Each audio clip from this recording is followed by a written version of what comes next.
ওলামায়ে কেরামের সাথে আপনাদের যে মতলব আছে বসে সমাধান করেন। চমৎকার এক সুযোগ। দেখেন, নৈতিক ও আদর্শ মিল না থাকলে সাময়িক মিল থাকে না। বিএনপির সাথে আপনাদের চরম দুস্তি ছিল, একই সাথে আন্দোলন সংগ্রাম করেছেন, কিন্তু আদর্শ নৈতিক মিল না থাকার কারণে উভয় প্ল্যাটফর্ম ভিন্ন হয়ে গেছে।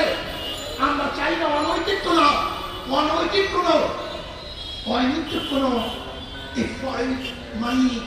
লোক দেখানো কোন ঐক্য আমরা চাই না। আমরা চাই টেকসই স্থায়ী যে ঐক্য হবে, আর কোনোদিন ভাঙবে না, ফাটল হবে না। এর জন্য জামাতকে বলবো, যদি আপনি মনে করেন আমাদেরকে কোন রকমের বুঝিয়ে শুনিয়ে বর্তমান নির্বাচনের এই তড়ি পাড়ি দিবেন, এটা আমাদের দ্বারা সম্ভব না। আপনারা আসুন, বসুন, হকানি ওলামায়ে কেরামের সাথে যে মতলব আছে সেই মতলবগুলি মিটিয়ে আমরা এমন টেকসই ঐক্যবদ্ধ হব যে ঐক্যবদ্ধ কেউ ভাঙতে পারবে না, কেউ চুটতে পারবে না।